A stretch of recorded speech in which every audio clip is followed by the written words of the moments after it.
So I'm sure many of us saw what can only be described as the absolute circus last night as Boris Johnson apologised to the nation for the UK now reaching over 100,000 coronavirus deaths.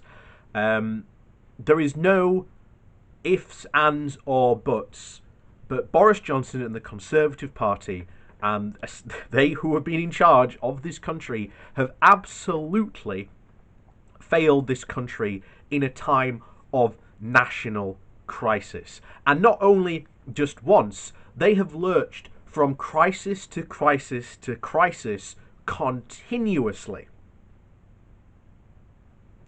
And it just hasn't helped in the slightest. Not only that, but the coronavirus has helped to highlight some of the obvious massive inequality that had been obvious to people like you and me for years, since they really came into power and started to institute austerity, and well, things just went downhill from there. And now, with topple Brexit on top of that, they have lumbered the British economy with an even bigger hardship after hardship, and they are now expected for the next 4 to 5 years ish, depending when they call the next general election, to try and fix this. And as I have said, I worry that Labour will drop the ball. I hope they don't, because quite frankly, I really don't want to go through another decade of Tory leadership, especially the Tories that are leading the party at the moment, who are hard right, free market fundamentalists. Because to solve Britain's problems, they need to go against their instincts.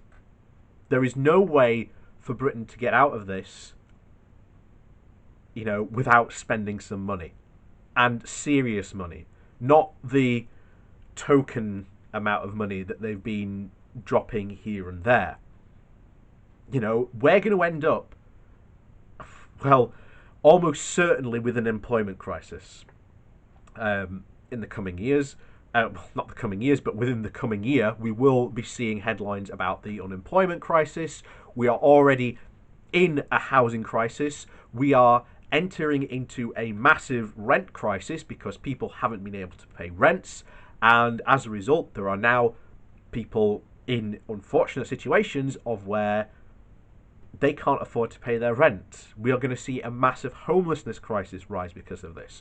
We are going to see child poverty, even though it already, again, you can correlate the rise of the start of austerity to the massive rise in child poverty, only going to get worse. Only going to get worse. And to solve these things, the Tories are going to have to go against their better instincts. And they won't do it. Because, as we've said before on this channel, they are ideologically bound to their ideas. Remember, when they fail, it's not their fault or the fault of their ideology. It must be clearly something else at fault. That's the type of people who are in charge. And quite frankly,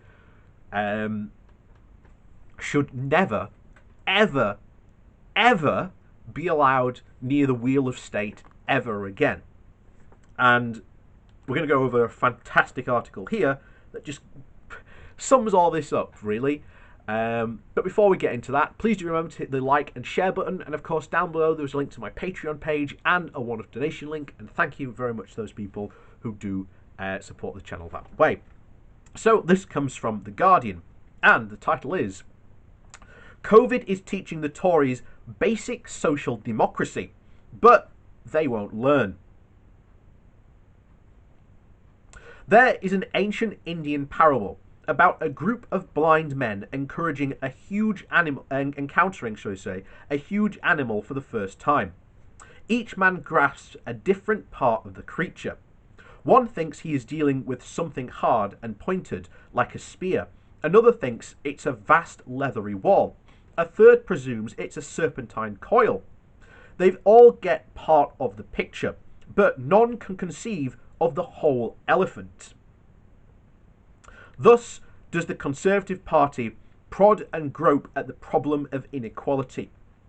The pandemic has made it harder to ignore this beast marauding across the social and economic landscapes. Britain has had some of the worst depravities of income and wealth in Europe, and the most extreme are the regional imbalances. Uneven distribution of money, qualifications, and job opportunity feeds bitter and cultural resentment on matters of identity and respect. Inequality over such a broad spectrums deepens the belief in a common national endeavour that is required for a stable democracy. The Brexit referendum gave vent to decades of accrued frustration. The Tories correctly identified that as there's a point of political opportunity, but have not pursued the diagnosis any much further than that. They have crawled over the parts of the problem, grabbing at the component grievances: immigration, displaced high streets, financial insecurity, without getting a better picture of the whole elephant. Confronting an angry public, politicians have two options. A. Stoke the anger to exploit its energy for electoral gain, or develop policy to calm the rage by addressing its causes. Boris Johnson government currently dabbles in both. Some ministers would happily apply dollops of exchequer balm, spending in deprived areas to heal the wounds of the body politic. Others prefer to rub in a salty culture war reaction, reminding Brexit supporting voters of why they abandoned a woke, open border, Europhilic Labour Party. Before Brexit was even a word, David Cameron was feeling his way around these issues. His big society agenda and assertions that we're all in it together contained some recognition that politicians ought to care about the egregious inequalities.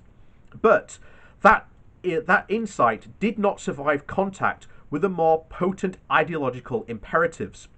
Hawkish financial conservatism, allegedly to state allergies to state intervention, and the mistrust of the public sector. The pandemic has imposed a limited re-evaluation of that creed. To avert the apocalyptic unemployment, Rishi Sunak has embraced deficit spending at a rate that was well beyond what George Osborne once denounced as a ruinous progeny. Public borrowing is no longer the subject of patronus Tory moralising, but that argument has been postponed, not settled. The Prime Minister's post-pandemic agenda is levelling up, which involves applying wads of Tory money to prop up the Red Wall, former Labour heartlands that Johnson captured in 2019, and overcoming historic cultural resistance to his party. If the revenue for that project cannot all be borrowed, taxes must rise. That involves the Treasury transferring money from the traditional Conservative base in the mostly affluent southern shires to the Prime Minister's new personal base in the northern and Midland seats, and Tory MPs from those places will be footing the bill, will resist. Johnson's route to power was paved with the capitulation to the right wing of his party.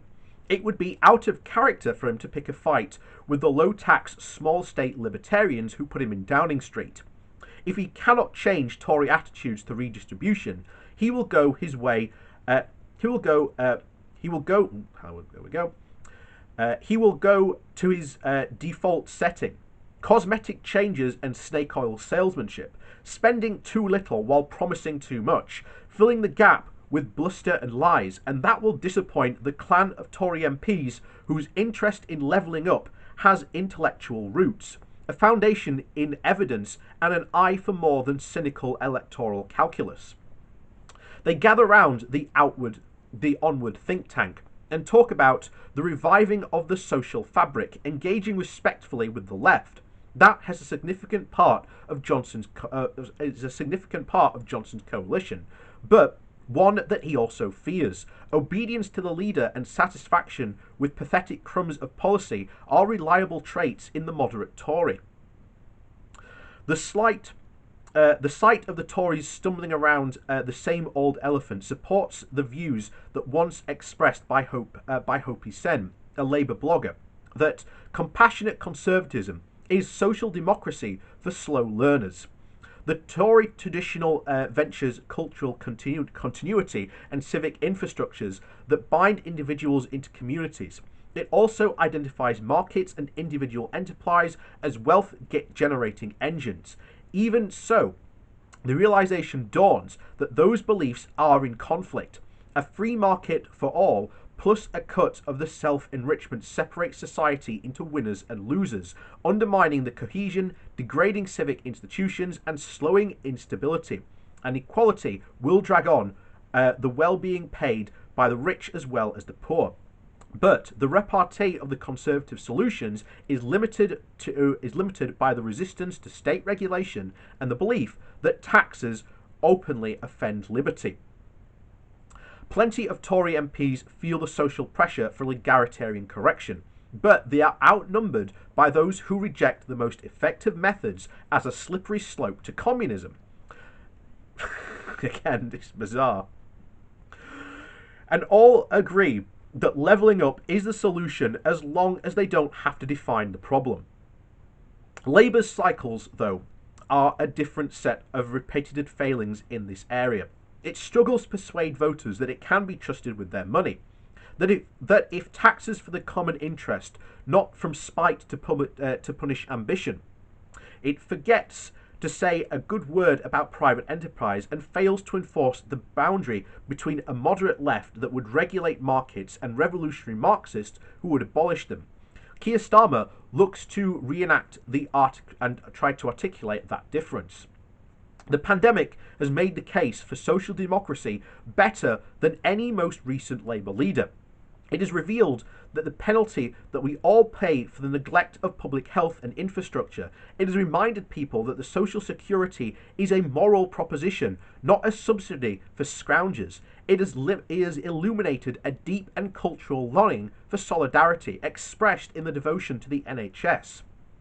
It should not be beyond the skills for a centre-left leader to pull those themes together with an upbeat patriotic infection, describing the road ahead in broad, bold terms that has conservative voters nodding along, while inviting the conclusion that Labour is better and qualified to meet that challenge. And that is the hope of where we want to go. That is the direction where, again, we need to go. And the lessons of the pandemic need to be taken on board by the Labour Party, because potentially at the next election, they should absolutely clean up. But we've already seen worrying reports that if the Labour Party go it alone, they will not have enough seats to make a majority. And that will leave the Conservatives in, albeit with a slightly diminished majority. They will still be in power. And we are, this is a really worrying time. And obviously, trying to predict what it's going to be like in 2024, stuff like that's very hard. But I can guarantee you, we will be looking back at, the early, at the 2010s and thinking the days of austerity that David Cameron had were clearly days of plenty. And as a result, we have hard times ahead. And I keep on saying that. And I know a lot of people, that's almost going to become my catchphrase. But that's the reality that we're facing. And we've got to realise that, the Conservatives don't have the majority of people's in this country's best interest at heart, that any spending from them is going to be a political calculus and is not going to cover any of the wealth of debt that need to be done. I've said on this channel before, what needs to be done is a millionaire tax, because Argentina did a one-off millionaires tax that has helped to pay for the vast majority of their coronavirus costs. We could do that as well. If Rishi Sunak wanted to pay the furlough bill off, if he were to really get to grips with corporate tax dodging, the furlough bill could be paid twice over. You know, all this stuff could be done, but the Conservatives won't do it because they are so ideologically bound to their own ideas. And it is up to us to push them more to realise their failings. And hopefully this will empower the moderates in the party to realise, well, actually, we do not want to work with the far right. We'd rather work, shock and horror with the left. Because my general hope is that Labour does get into power, but there are enough moderate Tories that realise that right direction where these far-right lunatics are going to take us in the next couple of years is not anything that anyone wants and nothing that anyone would ever vote for ever again. And as a result, maybe the Conservative Party moves back from its crazy right-wing trip that it's taking at the moment to a more right-centrist point of view. But at this point, the Labour Party must again take on lessons of what's been going on for this, in 2020, and just the lessons of inequality that have shaped and just haven't helped this country over the past decade, that have been the fault of the Conservative Party, and learn and institute good policies. There are so many policies that Jeremy Corbyn had that if you took them to people without saying that this was a Labour policy or had anything to do with Jeremy Corbyn, they would ultimately agree with those policies. The problem was, Jeremy Corbyn got absolutely slandered in the press to the point where even because of the idiots in the Labour Party that literally did not want Labour to win because Jeremy Corbyn would be in power, they did not stand up for Corbyn and tried everything they possibly could to try and get rid of him. Hate to put it towards people, lefty policies are popular. And as I've said to people in Momentum and the Labour Party, do not give up. Yes, learn the lessons from the Corbyn era, but do not give up. We are still a very strong bloc in the Labour Party, and we can still push for good leftist policies, even under Keir Starmer.